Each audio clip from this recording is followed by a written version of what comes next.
Okay, so if you don't have any cardboard, or you're just here because you want to try out a different way of making a Picasso portrait, that's absolutely fine, okay?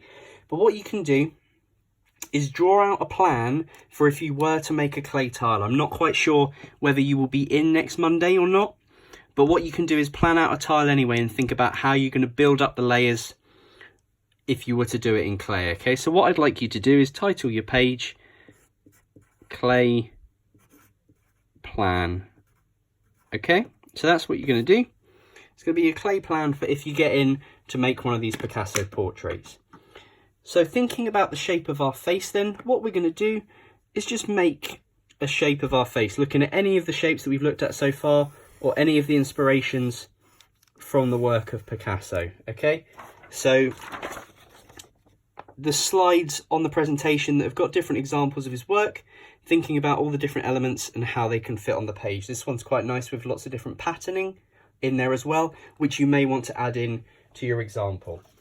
Now, if you had to go with the cardboard one, you can see again the different layers that have been built up. So that's what we're looking to do, but just in a drawn fashion, okay? So you might want to plan this out differently. So if you're going to do this in the classroom, you can build your layers up from there, okay? So I'm going to think about where I want to put my eye and different elements, how I want them to build up, okay?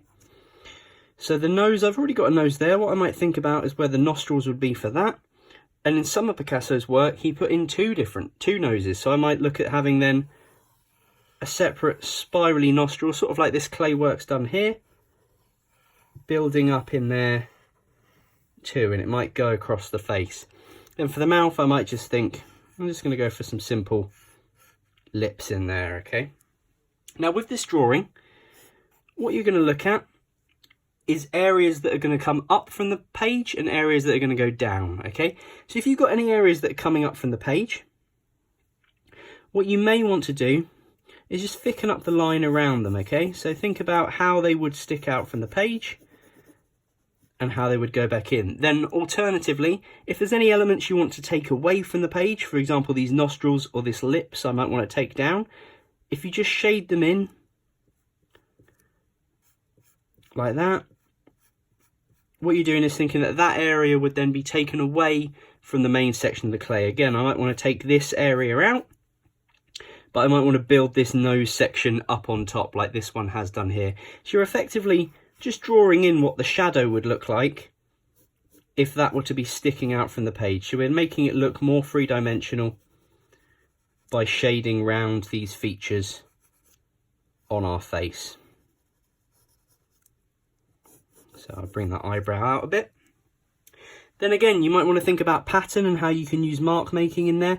So what you would be doing is, you're using paper, but what you would be doing is it's the same as using clay, okay? So if we draw a pattern on there, the mark that you're leaving on the paper would be left in the clay as you build it up, okay? So think about how you might want to work around your image. And then one final thing, if you get to a stage where you're happy and you've got an image that you think you'd be happy to make in clay, what you can do is, if you've got any colour pencils at home, you can look at colouring in certain sections as well, because we may get on to painting these. I'm not quite sure what the plan is for later in the year and into after Christmas, okay? But we can have a look for the moment at colouring some of these portraits like the examples that are on the slides, okay? So think about shading in areas. Obviously you're going to be a lot neater than I am here just to do this quick little demo, but think about different areas that may have different colours as you create your image, okay? So that's what you're going to do.